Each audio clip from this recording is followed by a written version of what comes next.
Hi friends and viewers, நான் தான் வாங்கப்பட மனத்து பேசுகிறேன். இன்றைக்கி நம்ம கவின் நடிப்பில் இளன் இயக்கத்தில் வந்திருக்கிற ஸ்டார் இந்த படத்தை ரிவ்யூ பண்ண போகிறோம். இந்த படம் வந்து கவினுக்கு வந்து ஒரு ட்ரெய்லருக்கு அப்புறமே நல்ல ஒரு எக்ஸ்பெக்டேஷனை க்ரியேட் பண்ண போகிறோம். இந்த இயக்குனர் இளன் ஏற்கனவே பியார் பிரேமா காதல்ன்ற படம் எடுத்து அதுவும் ஹிட் ஆகிருக்கு. ஸோ அதனால் எதிர்பார்ப்பு அதிகமாகவே இருந்தது. எல்லாருக்குமே ஒரு ட்ரீம் இருக்கும் லைஃப்பில். அந்த ட்ரீம் அடைகிறதுக்கு எந்த அளவு கஷ்டப்படுறாங்க, அது எவ்வளோ பிடிவாதமாக இருக்கவங்களும் அவங்க தான் ஜெயிக்கிறாங்கன்றது படத்தில் ஒன்று. இது அதேமாதிரி இந்த ஹீரோ கவின் வந்து ஒரு பெரிய ஸ்டார் ஆகணும்னு நினைக்கிறாரு. இதுக்காக வந்து கவினுடைய ஸ்ட்ரகிள்ஸ் என்ன, கடைசியாக ஜெயிச்சாரா இல்லையா, ஒரு லவ் லைஃப் என்ன, எப்படி போச்சு, எல்லாத்தையும் ஒரு படத்தில் வந்து கொடுக்க முயற்சி பண்ணியிருக்காரு இயக்குனர். ஏற்கனவே கவின் வந்து தாதா மூலமாக ஒரு தான் நடிக்க முடியுன்றதை ப்ரூவ் பண்ணியிருப்பாரு. இந்த படத்தை ஃபுல்லாக அவர் தான் ஷோல்டரில் தாங்கியிருக்கிறாரு. 10 வயசு பையனுக்கு அப்புறம் ஸ்கூல் 12th படிக்கிற பையன், காலேஜ், அதுக்கப்புறம் வாய்ப்பு தேடுறது, கொஞ்சம் வயசானதுக்கு அப்புறம் ஒரு மிடில் ஏஜ் வந்ததுக்கப்புறம் அந்த கிரைசிஸ், கல்யாணம் ஆனது, எல்லாத்தையும் வந்து கவின் தன் உடல்மொழியில் நடிப்பில் அழகாக சொல்லியிருக்கிறாரு. முக்கியமாக எமோஷனலில் ரொம்ப க்ளோஸ் சீன்ஸ்லாம் நல்லாவே நடிச்சிருக்கிறாரு. இவர் அடுத்த கட்டத்துக்கு நல்ல இயக்குனர் கையில் மாட்டினாங்கன்னா ஒரு பெரிய ரவுண்ட் வரலாம், வாழ்த்துக்கள். அந்த படத்தில் வந்து ஹீரோயின் வந்து ஃபஸ்ட் ஹாஃபில் ஒருத்தவங்க வராங்க, செகண்ட் ஹாஃபில் வராங்க. ஃபஸ்ட் ஹாஃபில் ஒரு ஹீரோயின் ரொம்ப நல்லா பண்ணியிருக்காங்க. கவினுக்கு ஒரு லவ்வராக, அவங்களுக்கு மோட்டிவேட்டராக கூட வராங்க. பட் ஏதோ ஒரு ரீசனில் அவங்களுக்கு ஒரு பிரேக்கப் ஆகிடுது. செகண்ட் ஹாஃபில் வந்து ஆல்ரெடி ஷீ இந்த மாதிரி வெப் சீரிஸில் நடித்த அதித்தி நடிச்சிருக்கிறாங்க. இவங்களும் ஒரு போல்டான கேரக்டர் நல்லா பண்ணியிருக்காங்க. பட் இவங்க லிப்பு மட்டும் வந்து சுத்தமாக செட் ஆகலை.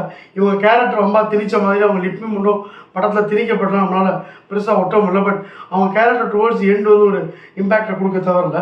படத்தில் இன்னும் முக்கியமான கேரக்டர் வந்து இந்த ஹீரோவோட அப்பா வர லால். ஏன்னா டேரக்டர் வந்து தன்னோட அப்பாவை நினச்சி தான் இந்த கேரக்டர் உருவாக்கியிருக்காரு. ஏன்னா அவரோட அப்பா மோகன் வந்து ஒரு still photographer come character artist. படத்தில் வந்து கதையை பார்த்தீங்கன்னா ஒரு 15 மினிட்ஸ்க்குள்ளே சொல்லணுமாங்க. இதில் முதல் சீன்லேயே சொல்லிடுறாங்க. அதாவது தான் பையனை வந்து லால் வந்து மேக்கப் பண்ணி ரெடி பண்ணிகிட்டு இருக்காரு. பாரதியார் வேஷம் மூணு எல்லாமே பெர்ஃபெக்டாக பண்ணியிருக்காரு. பட் மீசையை மட்டும் காணும். அதுக்காக அவங்க அம்மா மீசை விட்டு வரும்போது வேணான்னு சொல்லிடுறாரு. ஒரு பையன் ஒரு சீன் சொல்கிறாரு, உனக்கு மீசை இல்லைன்னா கூட உன் நடிப்பு மூலமாக பாரதியாரோட மீசை எல்லாம் மறந்துட்டு நடிப்பை பார்க்கணுன்னு. ஸோ அந்த ஒன்றுலேயே படம் எப்படின்றது வந்து இயக்குனர் வந்து தன் டச் மூலமாக ப்ரூவ் பண்ணியிருக்காரு. பாலச்சந்திர படத்தெல்லாம் ஒரு வயசான தாத்தா வரும், அவங்களை காமிக்கவே மாட்டாங்க, எங்கேயாவது ரூமில் வந்து இருமல் வரும். அதேமாதிரி ஒரு பார்ட்டி கேரக்டரை காமிக்காமையே டைலாக் மூலம் வந்து அந்த இயக்குனர் இம்பேக்ட் கிரியேட் பண்ணியிருக்காரு. படத்தில் வந்து ஹீரோட அம்மா வர கீதா கைலாசம் நான் நடிச்சிருக்காங்க. சில இடங்கள் ஓவர் ஆக்டிங்காக இருந்தால் கூட பக்காவாக அம்மாவுக்கு இந்த சரணியாக்கு அப்புறம் அந்த ரோலுக்கு ஒரு ரெடிமேடாக டெய்லர் மேடாக அவங்க வந்து பொருந்தி வராங்க. ப்ளஸ்ன்னு பார்த்தா படத்தில் வந்து யுவன் சங்கரோட மியூசிக்கு ஏற்கனவே புதுப்பேட்டையில் ஒரு போட்ட பாட்டை வந்து திரும்ப ஏன் இதில் போட்டாலும் தெரியல. இயக்குனரே முதல் படம் லவ் எடுத்துட்டு 2வது படத்தில் வந்து வேற ஒரு கதைக்கு நடக்கும்போது இவர் கொஞ்சம் புதுசாக ட்ரை பண்ணியிருக்கலாம். சினிமா முடியாது, நமக்கு தேவையில்லைன்னு சொல்லிட்டு அவர் வந்து ஏதோ ஒரு வேலையை பார்த்துட்டு ஒரு 4 வருஷம் ஓட்டிகிட்டு இருக்காரு. அங்கே அவருக்கு ஒரு அவார்டு கிடைக்குது. இருந்தாலும் அந்த சினிமா மோகம்ன்றது முதல் காரணம் மோசமானது. நம்ம சாப்பிட்டோன்னு பல்லில் ஏதோ குத்திட்டு இருந்தால் அது போகவும் முடியாது, எடுக்க முடியாது, அந்த ஒரு ஃபீல் அது. ஏன்னா நீ கோடம்பாக்கத்தில் பல பேர் அப்படி தான் சுற்றிட்டு இருப்பாங்க. சினிமா ஆசையில் வந்துட்டு அதை விட்டுட்டு வேறு வேறு வேலை கிடைக்குது, ஏதோ நடக்கும் வாழ்க்கை ஒன்றா கூட கடைசி சினிமா ஆசை உள்ளே இருக்கும். அது தான் இடத்துல ஒரு ஷூட்டிங் நடக்க போகும்போது கவின் வெளிப்படுத்துகிற இடம் சூப்பராக ஒர்க் அவுட் ஆகிருக்கு. அந்த இடத்துல மியூசிக், அந்த சீன் எல்லாமே நல்லா பண்ணியிருக்காங்க. பாம்பேல ஒருத்தர் வந்து நடிக்க கற்றுக்கிட போகிறதுக்காக கவின் படுற கஷ்டம், அதுமாரி வந்து தன்னோட கனவுகள் இன்டர்வியூவில் சதியும் போது அடையிற ஏமாற்றம், இதனால் எல்லாத்தையும் வெறுத்து ஒதுக்கி அவர் வந்து தனி உலகத்துக்குள்ளே போய் இருக்கிறது, அதுக்கப்புறம் கொஞ்சம் கொஞ்சமாக மேலே வருதுன்னு எல்லாமே ஒரு ஸ்டாரோட ஸ்ட்ரகிள் அழகாக காமிச்சிருக்காரு. பொதுவாக அந்த நடிக்க வாய்ப்பு தருவங்களுக்குலாம் ஒன்று தெரிஞ்சிருக்கும். போனாலே உடனே வாய்ப்பு இருக்குது இல்லைன்னு சொல்ல மாட்டாங்க. அலைய விடுவாங்க, நாளைக்கு நாள் கழிச்சு வாங்குவாங்க, சுத்தோட கிடச்சா ரொம்ப நடிக்க போகும்போது மூஞ்சிக்கலாம் நடிப்பு தேவையா அப்படிம்பாங்க. ஸோ இந்த மாதிரி சங்கடங்கள், அதேமாதிரி ஒரு நடிகனுக்கு வந்து அது குறிப்பாக ஸ்டாராக நினைக்கிறவனுக்கு ஃபேஸ் எந்தளவு முக்கியம் அப்படின்றத இந்த படத்தை அழகாக கவின் நிரூபிச்சிருக்க. ஒரு ஃபைட்டை பார்த்த மூஞ்சிக்கு ஒரு ஹெல்மெட் போட்டு ஒரு சண்டை போடுற சீன் அருமையாக இருக்குது.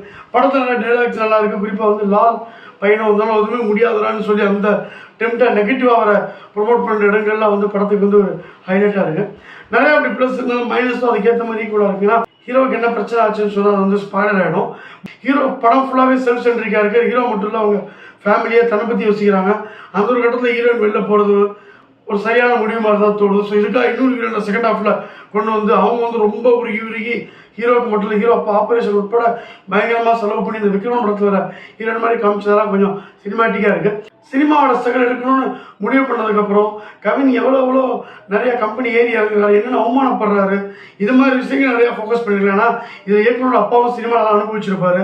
அதெல்லாம் விட்டுட்டு லவ் ட்ராக்குக்கு கொஞ்சம் இம்பார்ட்டன்ஸ் கொடுத்ததை தவிர்த்துருக்கலாம். ஸோ இவ்வளோ லவ்க்கு இம்பார்ட்டன்ஸ் கொடுத்ததுக்கு உங்களோட சினிமாவில் படுற கஷ்டங்களுக்கு வந்து கொஞ்சம் இம்பார்ட்டன்ஸ் கொடுத்துருந்தா இன்னும் நல்லா இருந்திருக்கும். அதே மாதிரி ஒரே ஹீரோயினை வச்சு ப்ராக்டிக்கலாக கொண்டு போயிருக்கலாம். இந்த படத்துக்கு எதுக்கு 2 லவ் போர்ஷனும் தெரியல. ஸோ ஸ்க்ரீன் பிளே அங்கங்கே ஜம்ப் ஆகுது.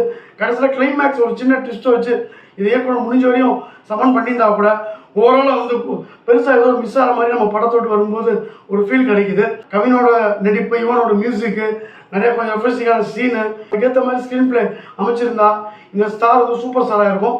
இதெல்லாம் தவற விட்டதுனால Vaangapadam punch line star, little star, 2.5 star rating. இந்த ரிவ்யூ பிடிச்சிருந்தா லைக் பண்ணுங்கள், ஷேர் பண்ணுங்கள். வாங்கப்படம் சேனல் பிடிச்சிருந்தா மறக்காமல் சப்ஸ்கிரைப் பண்ணுங்கள். நன்றி, வணக்கம், பாய்.